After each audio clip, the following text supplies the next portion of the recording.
Сауықтыру орталығында жатқаныма 2 күн болды. Алдыңғы 2 күнде келген жермен танысып, ем алар бөлмелерді анықтап, асхана, бассейн, жатын орындарыма үйренісіп, енді сыртта таза ауа жұтып, тамаша табиғатқа сүйсініп отырмын. Апа, шаршап қалмадыңыз ба? Сіз осы арада отыра тұрыңыз, біз біраз қыдырып келейік деген келіншек даусына бұрылып қарадым. Кәрі әжейді демалатын орындықтардың біріне ақырын сүймелдеп отырғызды. Әжей өте кәрі көрінді, ешеді екен деген ойда жүгіріп өтті. Сөйлеп мәпелеп жүрген келіншек келте шашты, көзі бақырайған аласа бойлы, сүйкімді әйел екен. Даусы сондай мейірмен шығады. Қызы болмаса немересі шығар деп ойлап қоямын. Маған қарамай барыңдар, серуендеңдер, мен осы жерде отыра берем, елеңдемей жүре беріңдер деп, әжей де мейірімді дауыспен келіншекке қарайды, қолынан ұстап қояды. Мен енді байқадым, мүгедектер арбасында ер бала отыр екен, жасы 15-16-ға таяп қалған, тымы арық екен. Өңі өте сұлу, күнге күймеген аппақ, келіншек баланы сүйреп сол маңдағы бақшаның ішіне қарай кетті. Әжей ойлы көзбен олардың соңынан қарап күлімдеп отыр. Мен әжейдің қасына келіп амандастым. Әжей ашық жарқын амандасып күле қарады. Қызыңыз ба дедім, бет әлпеттерінен ұқсастық табалмай. Құдайым бере салған келінім деді әжей көзі жайнап. Мен шыны керек келіне риза болып, осылай бар пейілмен ризашылығын білдірген ені бірінші рет көруім, таңдануымды жасыра алмай. Апа, Аллам сізге разы болсын, келініңізге өте риза екеніңіз көрініп тұр дедім. Қарағым, менің келінімдей келін сағанда бұйырсын деді әжей зор дауыспен. Аумен, апа, аумен, менде 3 ұл деп күлдім. Менде бақандай 5 ұл, мен сол 5 ұлдың біріне де керек болмай, міне келінімен тұрып жатырмын. 5 ұлдан садаған кетейін, аман болсын деп қана айтам дегенде әжейдің дауысы күңіреніп шықты. Мен үндемедім, әжейдің керемет көңіл күйін бұзғаныма өкініп қалдым. Әжей бетіме қарап, атайының бар ма деді.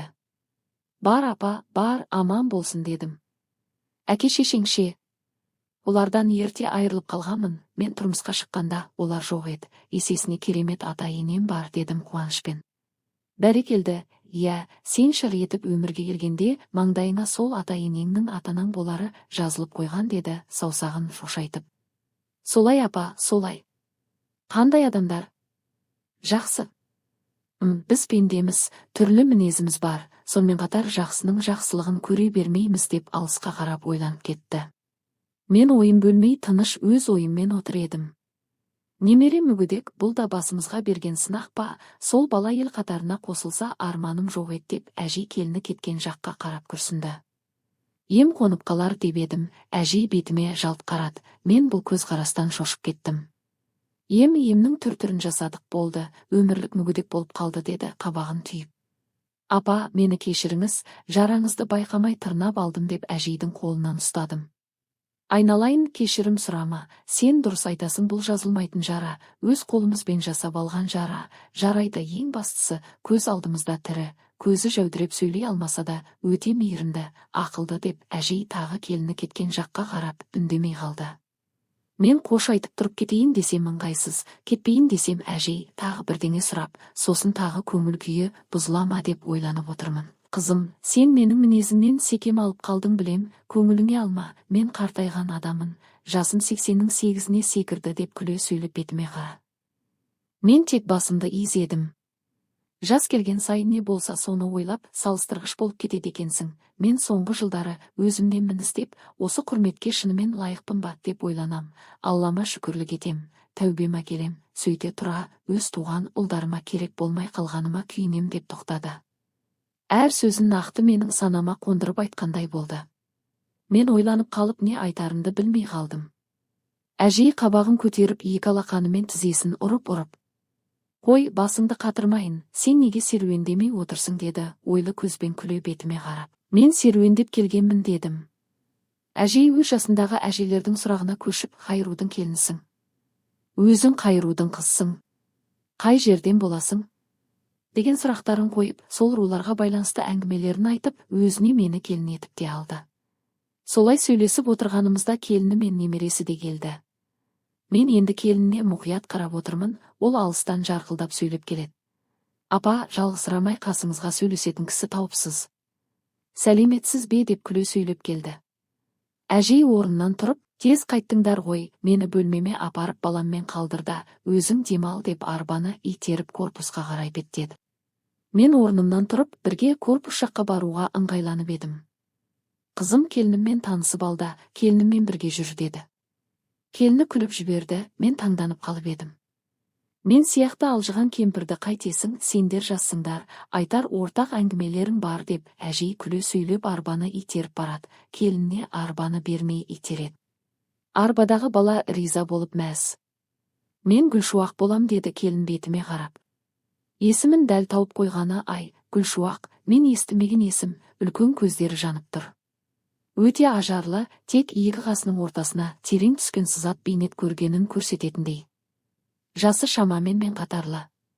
Гүлшуақпен танысқаннан кейін бірге астанып, біраз әңгімелесіп үйренісіп қалдық. Осы күнде менің таң қалғаным, Гүлшуақ шынымен әжейге Құдайым бере салған адам екен. Енесін баптап, көңілін аулап, әрдайым жанынан шықпай мәпелеп, мүгедек баласында баптап, ас үстіне түсіп жүргені. Әжей келінін әдейі босатып менімен серуендеп, әңгімелесін деп жібереді. Енеңіз жақсы адам екен, сізді құрметтейді дедім. Гүлшуақ күлімдеп бетіме қарады да. Ол кісіні Алла маған бере салған ғой деді. Енеңіз сізді Құдайым бере салған дейді дедім. Гүлшуақ күліп жіберді. Енем мен үшін өз туған ұлынан бас тартты деді. Мен ойланып қалып бетіне қарап едім. Күйеуім бізді тастап кетті. Ұлым науқас болып қалып еді, ол оны керек қылмады, ал ұлымның мүгедек болып қалғанына тікелей өзі кінәлі еді деп Гүлшуақ күрсініп, ойға батып отырып қалды. Біраз жер үнсіз жүрдік, мен не ғана ойламадым, анандай болды ма екен, мынандай болды ма екен деп түрлі жағдайларды ойлап, сұрай алмадым. Жеке демалатын қалқалы самалжай, беседка орнына келгенде, орындыққа отырып Гүлшуақ бетіме қарап. Мені күйеуім ойланбай, тіпті танымай алып қашты. Мен 10-шы сыныпты бітіріп, ауданға оқуға тапсыруға келгем. 2 емтиханнан өтіп, енді 3-шісіне дайындық жасап, туысымның үйінде жатқан болатымын. Апайым кешқұрым нанға баруымды өтініп дүкенге бара жатқам. Көлік тоқтап, мені бас салып басыма бірдеңені жапты да, көлікке отырғызып алып қашты. Жыладым, көнбей итердім де, зырылдағаннан зырылдап басқа ауылға бірақ тартты. Күйеуім мені танымаса да алып қашуына себеп, Тием деген қызы шықпай қойған екен. Соған ашуланып ауылына қайтып бара жатып мені көреді, басып алады. Оны үйінде туыстары келін әкеледі деп күтіп отырған екен. Мені үйге жылағаныма қарамай кіргізіп, басыма орамал салып, ақ босаға аттатты. Әрине, мен үшін бұл күтпеген жай, шошып жылай-жылай талықсып, сол әлсіздікпен алғашқы төсекте болып келін болып қалдым. Күйеуім сол кезде 27 екен, менен 10 жас үлкен екен. Екеуміз төсекте жатып таныстық, ол күлімдеп бетіме қарап, мен сені бақытты етем деп уәде беріп, ыстық құшағына алған. Біз бақытты болдық, мені оқытты, мен дәрігер медбике оқуына түстім, мен тұңғыш ұлыма жүкті болдым, күйеуім мені шығарып салып қарсы алып мәпелеумен болды. Атам да, енем де керемет жандар болған, менің әке-шешемден риза болды. Ұлым өмірге келгенде күйеуім қасымнан шықпайтын болды. Ол сүт кенже, біз ата-енеммен бірге тұрдық. Атам күйеуімнің қасымнан шықпайтынына ашуланатын. Сол үшін жиі ренжісе берді. Қатын жалғыз сенде ғана бар ма? Не көрінді сонша жабысып? Далаға бар шаруа істе деп зіркілдеп жүретін. Мен атамнан сескеніп күйеуіме еркелегенді қойдым. Атам ауыз жаппай әрдайым. О, тәуба, осындай еркекті бірінші көруім, жас қатын алған сен ғана ма екенсің? Неге үй күшік болып қалдың? 30 жас деген ойнап күлетін жас, қатыныңа жабыспай кетпейсің бе, дей берді. Енем неше мәрте күйеуін ұрсып, сен қақпасқа не көрінді? Балаң жүріп-жүріп, 27-де әрең үйленді ғой, енді әке отырсын баласын қарап деп қағып отырды. Мен дипломымды алып ауылға жұмысқа орналастым, ұлымды енем қарап отырды. Күйеуім Сәкен сол бойы мені бақытқа бөліп, қасымнан шықпай, жұмысынан үйге асығып, аялап, сүйгіштеп ұлын қарап көмектескен болды. Көшеде жүргенде қол ұстасып жабысып жүрдік. Отырыс, жиын, тойда жарқыратып киіндіріп, мақтанышпен еркелетіп, ел қарап тұрса да, сүйгіштеп есі шығатын. Мен екінші нәрестеге жүкті болғанда да ішімді сипалап, демалуыма көңіл бөліп қамқор болды, өмірге қызым келді. Сәкеннің төбесі көкке аз жетпей қалды. Ол да, мен де бақыттымыз, ұрыспаймыз. Сәкен менен үлкен болған соң қателіктеріме кешіріммен, сабырлықпен қарады. Мен енді 20-ға толдым, 2 баланың анасы болдым, білмегенім көп болып есімде шығып жүретімін. Енем көмектесіп үйретіп жүрді. 4 абысыным болғанмен олар қалалықтар еді, ауылғайлап жылдап келмейтін. Қайнағаларым жұмысбасты кісілер, аяқ баспайтын. 2ден балалары бар. Ол балақайлар қалалық ауылға жоламайтын. Біздің сәбилеріміз ата-енеме алданыш, маған бермей қарайтын. Енем жалғыз отырып қалсақ, Гүлаш 2 баламен тоқтап қалмай, ту мен бағып берем. Атаң да бала қарағанды жақсы көреді. Сен тағы 3-4-еуін ту дейтін. Мен ұялып қалатымын. Ауылда сол жұмыссыздық басталып, ер азаматтарымыз тентіреп, табыс таба бастады. Аудан одан қалса басқа қала, вақта деп қаңғып кетті. Сәкенде 2 бала бар, әке-шешеме қарап жатқаным дұрыс болмас деп жұмыс істеп кетті. Басында жақсы табыс тауып әкеліп қуантып жүрді. Біздің қосылғанымызға 5-ші жыл еді. Сәкен соңғы жұмыстан оралған соң кеткісі келмей әкелген ақшасына мал алып, жем шөп даярлап үйде болды. Сол кезде үйде жүрген баласына атам қайта тиісе бастады. Мен жұмысқа шыққан болатынмын. Қатыныңның мойнында жатырсың. Үй күшік, қатынжан деген сөздер жиі айтылып, ақыры Сәкен үйден безгендей болып кетті. Мен атамды түсіне алмадым. Ол кісі Сәкен үйге келсе тез кеткенін қалайтындай сөзбен тиісіп, болмаса жұмысқа салып бездіретін. Енем ашуланып, сен қақпас балаларды үйден бездіріп болдың, не үлкендер келмейді, енді Сәкенді жан таптырмайсың деп ренжитін. Соңғы кеткеннен Сәкенім ұзақ кетіп 4 айдан соң келді. Тапқан табысы да мәз емес. Сәкен өзгерген, бұрынғыдай маған құмарлығы жоқ. Келгеннен достарын жинап алып арақ ішумен болды, 1 апта болып қайтты. Енем уайымдай бастады, мен жалғызсырап жүрмін. 3-ші қызыма жүкті екем, есім шықты. Енем ту деп қызымды босандым. Сәкен өте сирек келетін болды. Мен де уайымдайтын болдым, келсе маған су жоламайды. Өзім жақындасам қағып жіберіп, «Ей қатын, сен не құтырайын дегенсің бе, бұл не өнер» деп зекіп жіберетін.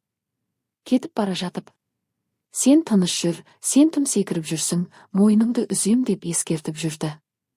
Мен оның бұл сөздеріне мән бермей жүре бердім. Енем балаларын уайымдап, анда-санда үлкен ұлдарына барып келетін. Көбінше үйде Сәкен болғанда баратын. Енем үлкен ұл мен қызымды ертіп ұлдарына кетті. 5 айлық қызыммен үйде қалдым, сұмдық сол күні басталды.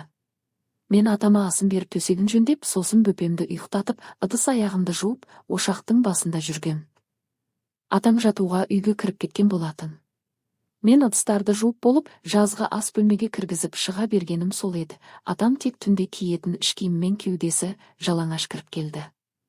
«Ата, бірдеңе іздедіңіз бе?» дедім шошып, атамның жартылай жалаңаш түрінен ұялып та кеттім. Есіктен алыстау жерде, шкаф қасында тұрғам. Көзімді төмен салып, атам кетіп қалсын деп не істерімді білмей тұрып қалдым. Сол кезде атам жарықты өшіре салды да, мені бас салды. Мен жұлынып итерсем де, бой бермей құлатып, жерге бір-ақ жатқызды. Халатымды қақ айырып, омырауымды сүйгіштеп, мыжғылап, үстіме зілдей болып жатып алды. Мен шыңғырып, жылап, итеріп, тепкілеп жатырмын. Ол күшке салып, менің ұрып соққанымда шыбын шаққан құрлы көрмейді. Өз ісін жасамақшы болып арпалысып жатқанда, мен жан-жақтан бірдеңе істеп қолымды создым. Менің қолыма ауыр суық темір тәрізді бірдеңе ілінді, сонымен бастан бар күшіммен бір ұрдым. Атам сылқ етіп құлап қалғанда, мен астынан шыға салып үйге кіріп, есікті іліп алып, зәрем ұшып, жылап қорқып, не істерімді білмедім. Дәл осыны айтып отырғанда, Гүлшуақ дір-дір етіп, көздерінен жастары парлап, селкілдеп кетті. Мен құшақтап алдым, ол өксік аралас даусымен лоқсығандай иігіліп жылап жіберді. Осындай оқиға естимін деп ойламағам, жаным қоса жылады. Гүлшуақ сол жағдайды дәл қазір болып жатқандай сезініп тұр, сол жағдайды ұмыта алмайды, ұмытуы мүмкін емес. Мен шашынан сипалап, «Гүлшуақ, есіңді жия ғой, ол өтіп кетті, сен айтпай-ақ қойшы» дедім. Гүлшуақ дірілдегенін баса алмай отырып басын изеді. Біз түрегеліп, бақ аралап, су ағып тұрған жерге келдік. Гүлшуақ бетін жуып, судан ішіп алды да, Анау жерге барайық, мен жақсымын деді. Ағаш арасында отырғыш бар екен, сол жерге барғанда Гүлшуақ бетіме қарап, сәл жымиғандай болды да. Ары қарай айтып берейін, не болды екен деп сен басқаша ойлайтын боласың деді. Мен мақұлдадым. Өн бойымды жаулап алған үрей кетпей тұрса да, ары қарай не болғанын білуім керек. Гүлшуақ терең ауыр күрсініп алды да. Сол қорқыныш өн бойымда мәңгі қалды, кейде түсімде көріп шошып та оянам деді. Қабағы қатынғы, көздері өте мұңды бір жерге тесіле қарап. Қарғыс атқан сол түн бүкіл өмірімді, отбасымды тас-талқан етті деді сыбырлаған дауыспен. Сосын маған қарап, таң атқанша атам есік қақпады, мен таң атқанша есік түбінде қолыма қайшы ұстап алып отырдым. Қорғанысым үй. Есімді жия алмай болған оқиғаға сене алмай есеңгіредім.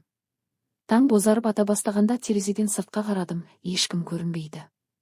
Қызым оянып қыңқылдай бастады, жылап отырып қызымды қолыма алдым. Ас бөлменің бұрышында су ағатын кран бар еді, соған бірдеңе қылып жуындым. Алба-жұлбасы шыққан жыртық халатымды, жыртылған іш киімдерімді жылап жүріп шешіп, басқа киім кидім. Жылап отырып шырылдап жатқан қызымды еміздім, қызымның біраз киімін жинап сөмкеге салдым да, қызымды көтеріп есікке беттедім.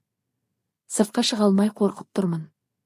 Ел оянып мал табынға қосатын уақыт келді. Мен терезеден сыртқа қарасам, көршілерім ары-бері жүр, ақырын есікті ашып, қызымды көтеріп сыртқа шықтым. Атам еш жерден көрінбейді, жүгіріп көшеге шықтым, көрші апайды көріп жылап жібердім. Апай шошып не болғанын сұрады, айта алмай. Атам, атам деймін, даусым жоқ. Үйге кірмеймін деп қашуға дайын едім. Көрші үйіне ертіп апарып, су беріп не болғанын сұрады. Мен не айтарымды, не айтпасымды білмей қатты қиналдым. Жылай бердім. Атам жыртқан халат пен іш киімімді қайда тастағанымды білмеймін, оны ойланатын шамада жоқ. Көршім мені үйіне қалдырып күйеуін ертіп біздің үй жаққа барды.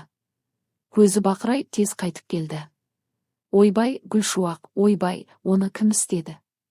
Ойбай, ойбай, саған не болды? Сен неге сөйлей алмайсың? Сендерге біреу келді ме дей берді, мен сөйлей алмай отырмын. Ел жұрт тез жиналып, улап-шулап кетті. Менің тілім әлі жоқ, не болды? Деп өзімнің де есім шықты. Бір көрші келесі көршіге.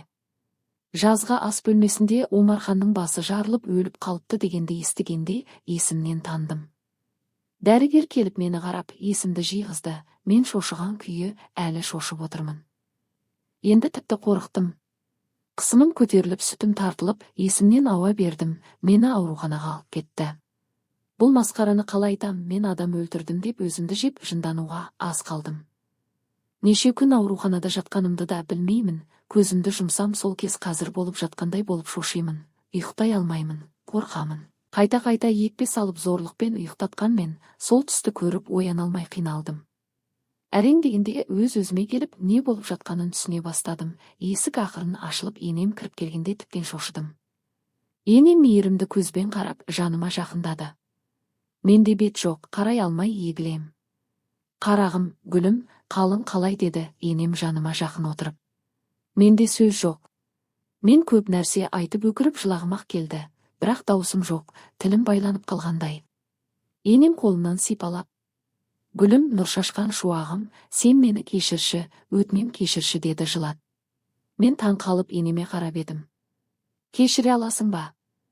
Бұлай болады деп ойламадым. Мен ол қақпастың саған көз салатынын білсем, үйден бір қадым шығам ба деді, егіліп.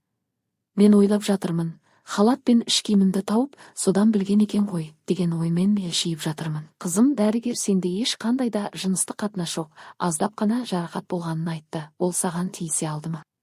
Ол көрінде өкіргір Омархан ісін жасады ма деді, даусын шығарып. Мен басымды шайқадым. Енем өкіріп жылап мені бас салып құшақтап. Кешір қызым, кешір, кешіре гөр, не істеймін, мен не істейін? Масқара болдым, Омархан өлді, өмірем қатқыр қақпас өлді, жай өле салмай қара бет қылып кетті деп өкіріп, аңырап жылады. Дәрігерлер кіріп, енемді шығарып жіберді.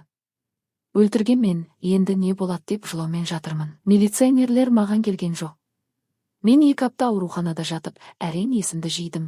Сәкең келмеді, мен даусым шықпай үйге келдім. Ондай болады екен, қорыққаннан тіл байланады дейді екен. Сот болмады, үлкен ағаларымыз бәрін шешіпті.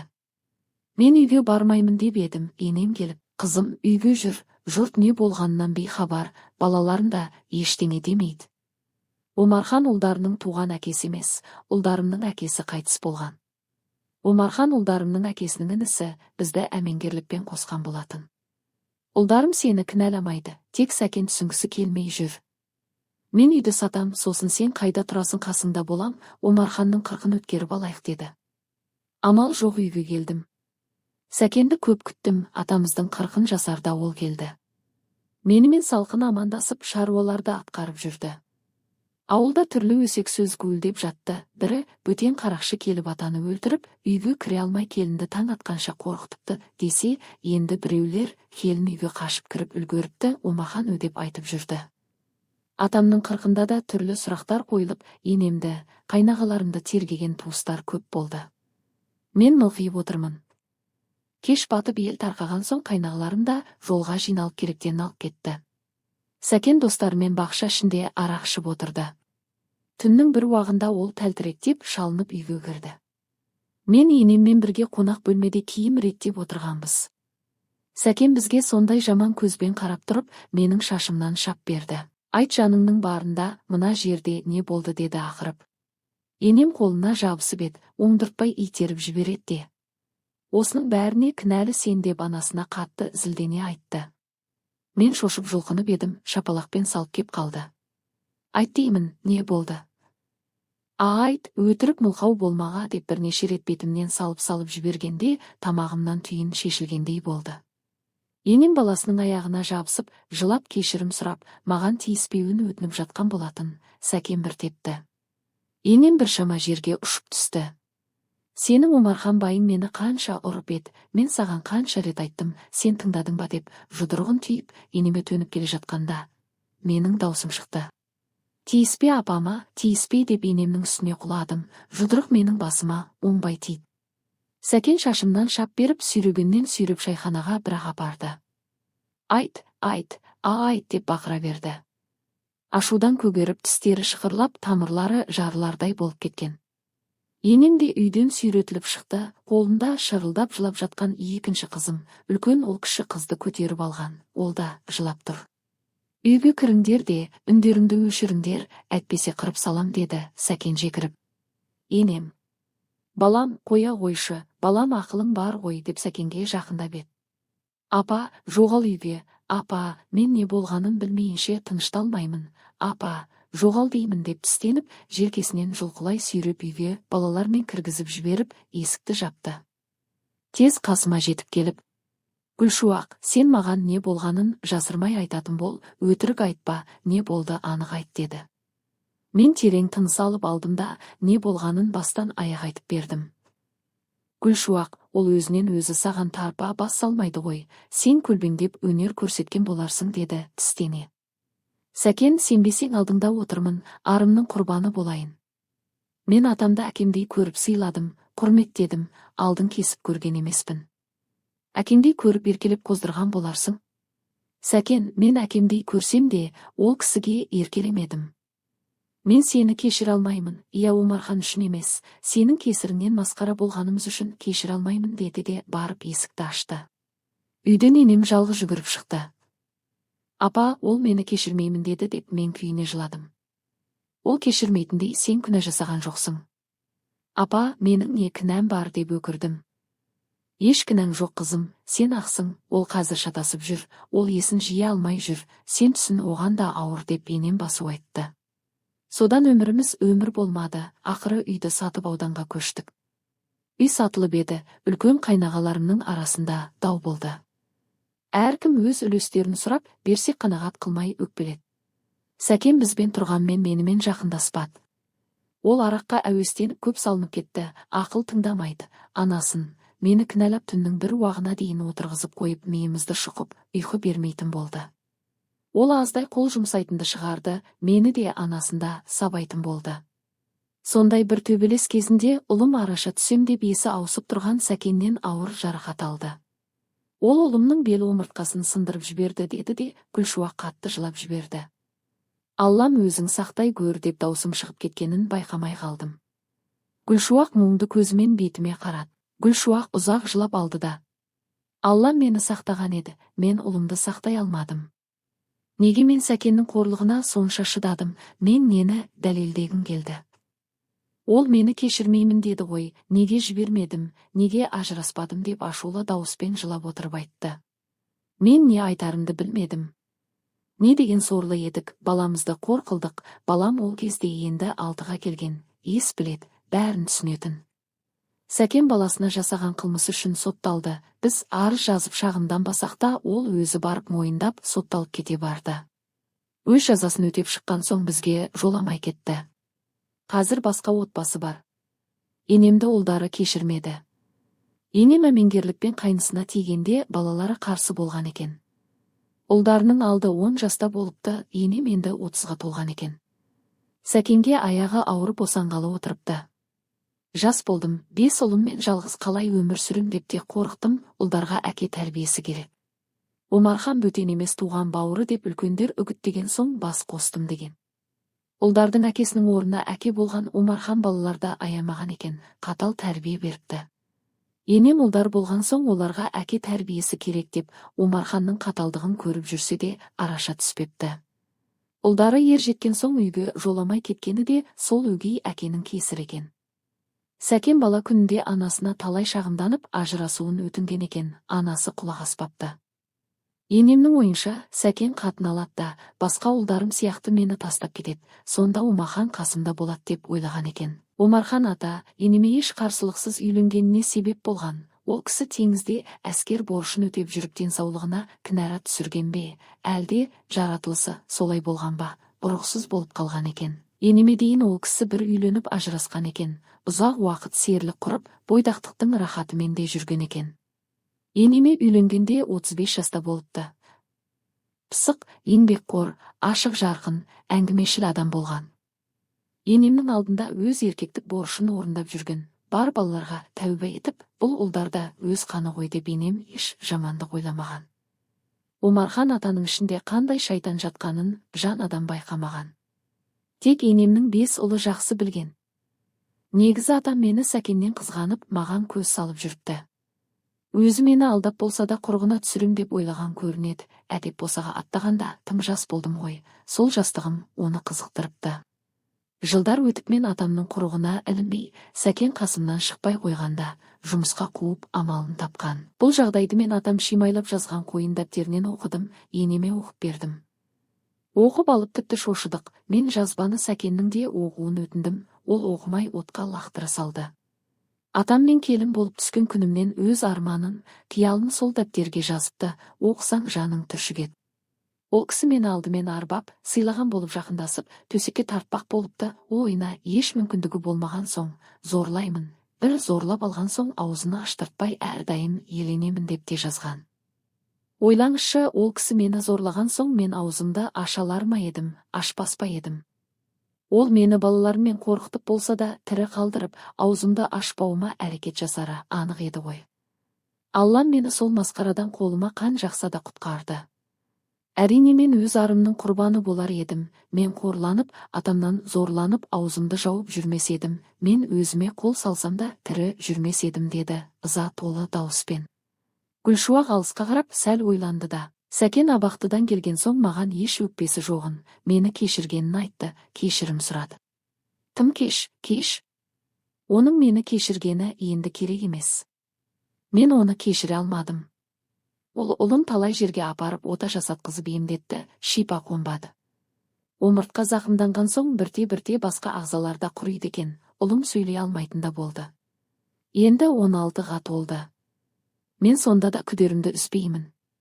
Түбі ем қонар, Аллам құдіреттің күші ғой, шипасын береріне сенімдімін. Қыздарым аман болсын, олар ағаларын қатты жақсы көреді. Енемді мен кінәламаймын, ол кісі де пенде. Ол кісі де бәрі жақсы болады деп үміттенді. 5 ұлы теріс қарап отыр.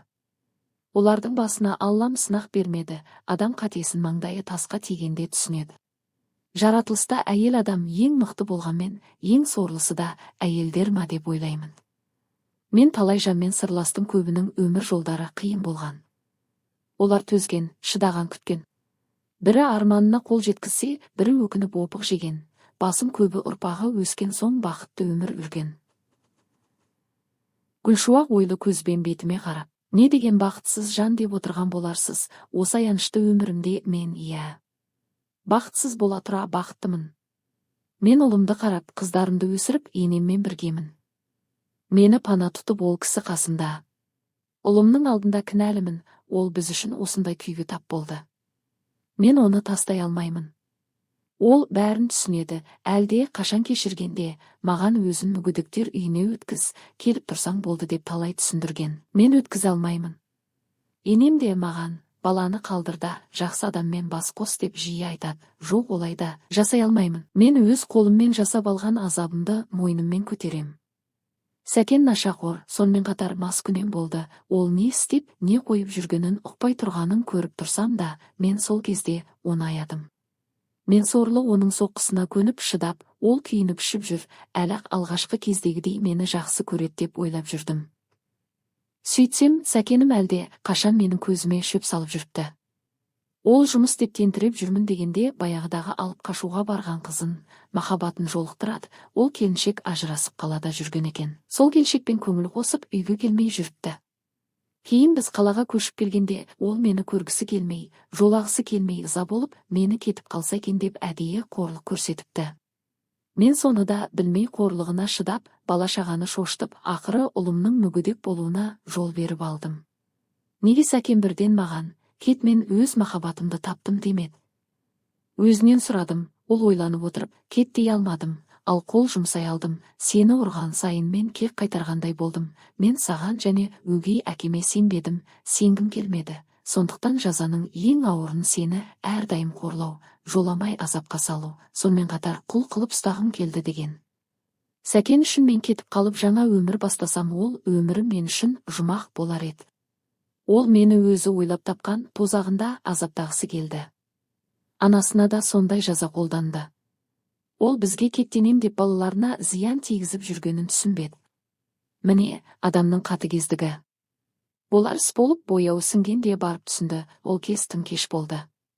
Мен абақтыға артынан іздеп бармадым, сол махаббаты үзбей барып тұрыпты.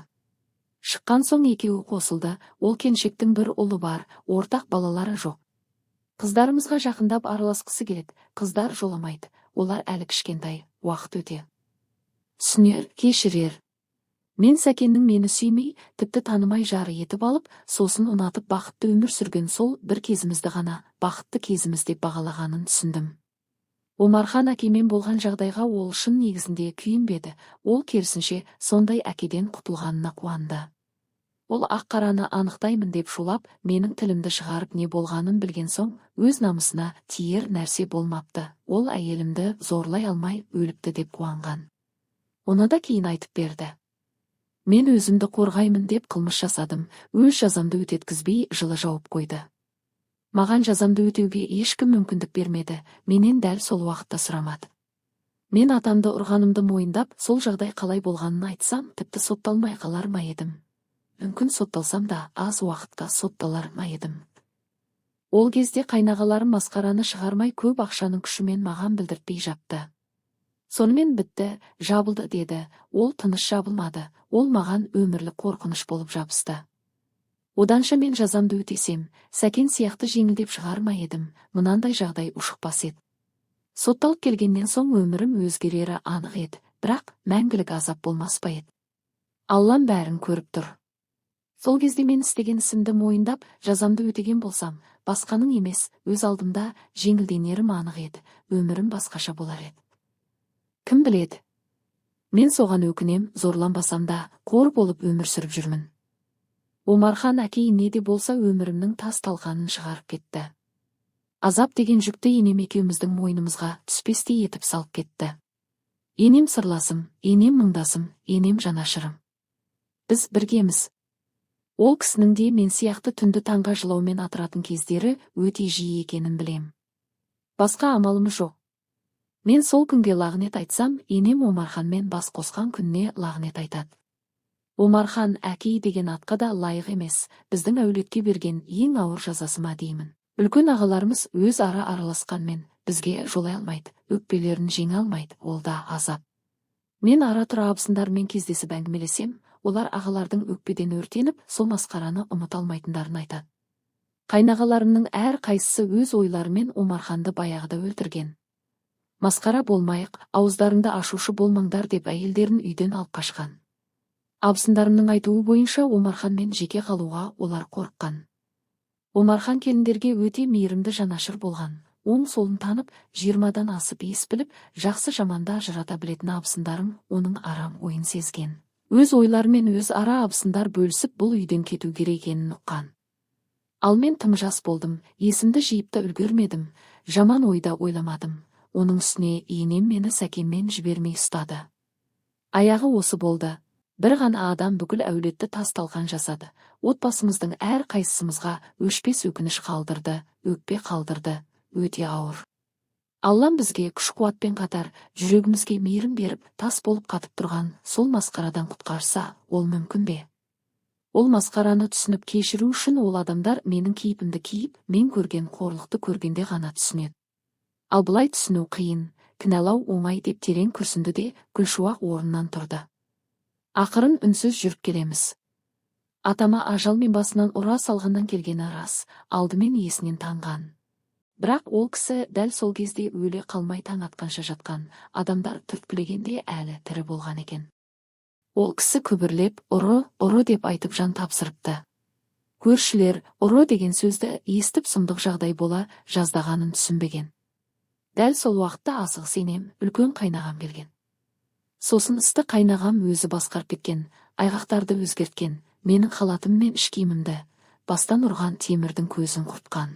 Оны кейін неше жыл өткен соң естідім, деді Гүлшуақ төмен қарап. Мен ақталмаймын, мен қорғанам деп қылмыс жасап алдым. Сол кездегі соттатпаймыз деп қорғаштап жылы жапқан қайнағам да осы күні өкінеді екен. Ұры келмеді, дәрет сындыруға шыққанда абайсыз құлап басын жарып алған. Үлкен кісі соқаны көтере алмай көп қан жоғалтып қайтыс болды деген. Соны бекер солай жаптым дейді екен.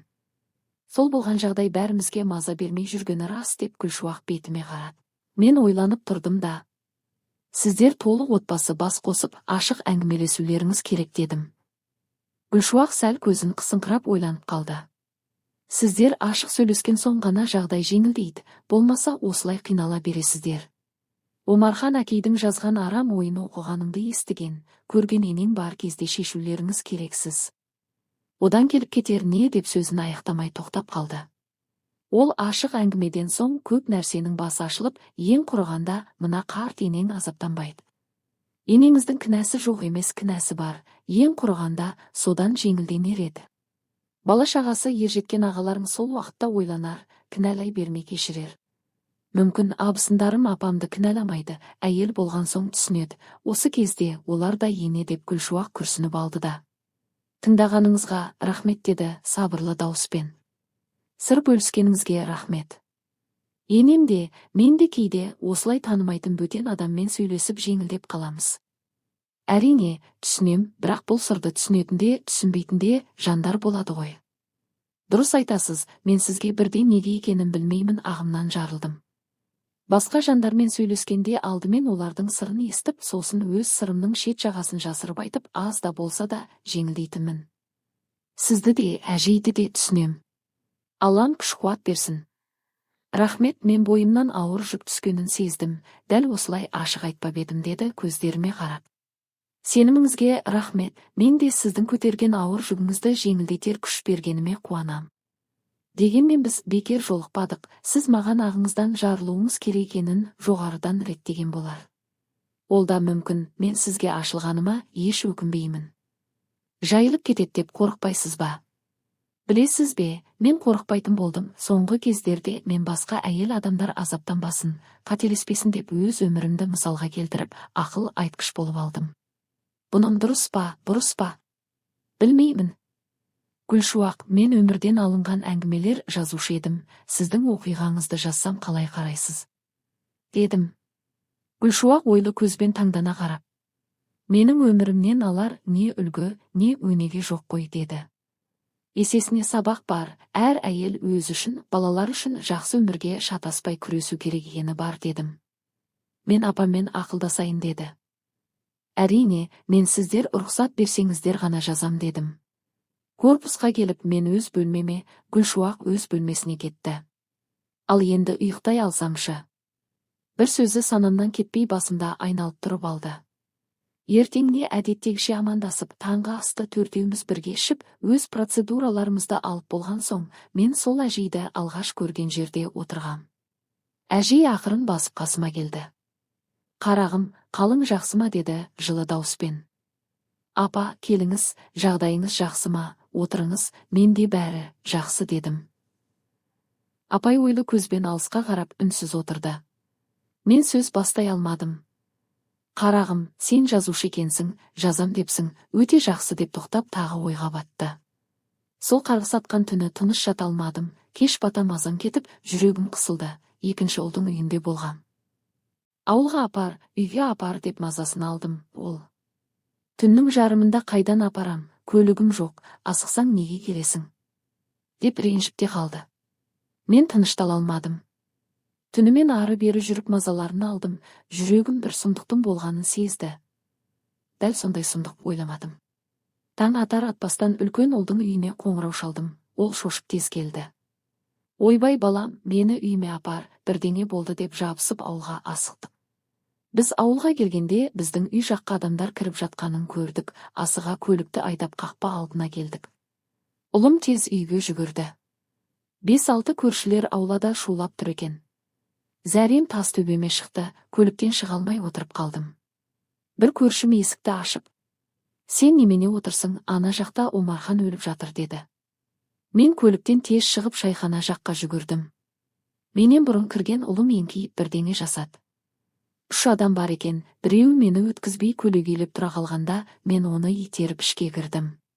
Омархан етпетінен жатыр, кеудесі жалаңаш дамбалы жартылай шешілген. Қара көлеңке бөлме ішінен дұрыс көрінбейді. Шығыңыздар, босатыңыздар деп ұлым адамдарды сыртқа шығарды. Милиция шақырдыңыздар ма? Жедел жәрдемші деп көршілерге қарады. Шақырдық, бірден шақырдық. Мен жедел жәрдемге қоңырау шалдым. Тірі ме? Денесі суй қоймаған, тірі ме? Ұры деді, ұры кірген бе? Неге дамбалын шешкен деген сұрақтар жан-жақтан қойылып, ел шу-шу етеді. Ұлым менің қасыма келіп, үлкен үйге қарай құшақтап келе жатып сыбырлап. Апа, сұмдық болған сияқты, келінді тапшы, ол қайда екен? Үйде көлденең жатқан оқыс бірдеңе көрсең тұқ деді де үйге тез кіргізді. Мен не ойларымды білмей үйге кіргенде, көршімнің келіншегі. Гүлшуақ біздікінде деп айқайлап айтты. Мен келініме барғым келіп артыма бұрылып едім, ұлым көзімен үйге кіруімді меңзеді. Айналайын ағайын, көшеге шығып тұрсаңыздар, мына жерді қазір тексеріп анықтайды. Әкем қайтыс болып кетіпті, медиктер келіп анықтасын. Милицияда зерттейді. Таптамай, босқа із қалдырмай шықсаңыздар деп айқайлап айтқанда, менің аяғым жүрмей қалды. Зәрем ұшып ас бөлмеге кіргенде еденнің су болып біраз жерге аққанын көрдім. Дәл сол жерде жыртылған халат пен жыртылған іш киімді көріп тіптен шошыдым. Тез еденнен көтеріп қойыныма тығып үлгердім, көрші келіншек кіріп келіп, ол кісіні тым қатал, мазасыз, талапшыл дейтін. Омархан маған жұмбақ болды, мен қойнында жатып оны тани алмаппын, соған өзегім өртеніп өкінем. Сен жаз, бәрін жаз, келінімнің айтқаны шындық, мен өз қосарымды қостым. Сабақ алмаса да оқырмандар қателік жасамас. Деп бетіме қарады. Мен басымды изедім. Тағы 3 күн бірге болғанда, Гүлшуақта әжей де оқиғаны толықтырып қайта айтып берді. Мен қағаз бетіне түсіріп ертең кетеміз дегенде, өңделмеген жазбаны қолдарына ұстаттым. Олар кезек-кезек оқып шығып, жаз, жарияла деді. Мен жазып қойғаныммен жариялай алмай көп ойландым. Осы 2 жылда әжей қайтыс болып кетті. Соңғы күні үлкен ұлы өз үйлеріне апарып бір апта қарап қайтыс болған соң, бар ұлы бірігіп арулап көміпті. Олар анасын кешірді ме, жоқ па, ол әр қайсысының өз ішінде. Гүлшуақ ұлымен бірге, ұлында еш өзгеріс жоқ, қыздары оқуларында. Гүлшуақ менен қашан жариялайсыз деп сұрай берген соң, қайынағаларынан рұқсат алып, міне жарыққа шығардым. Енді таразыға өздеріңіз саларсыздар. Әйел сорлының көрмейтін азабы жоқ екеніне тағы көзім жетті. Гүлшуаққа ұрпақтарыңыздың жақсылығын көріңіздер, Аллам сіздерге күш берсін дегім келеді. Автордан. Өздеріңіз байқағандай оқиғаға өзім де араласып, ерекше жазылды. Кейіпкермен бірге болып таныстығымызды жазып бастап мүлдем басқа өмір жолымен таныстырдым. Гүлшуақ осы жазбадан өз өміріне өзгеріс жасағысы келетіні айдан анық. Ол оқырмандардан ақыл кеңес естігісі келе ме, болмаса оқырмандар жол көрсетер деген ойы бар ма, қайнағалары оқ түсінсе ме? Әйтеуір жариялағанымды өтінді. Оқырмандарымнан неге деген көптеген сұрақ қоятындарын білем, ол сұрақтарыңызға жазар жауабым көрінбей тұр. Бұл өтіп кеткен жағдай, өзгерте алмаймыз, солай болды. Басқамыз қателеспейік.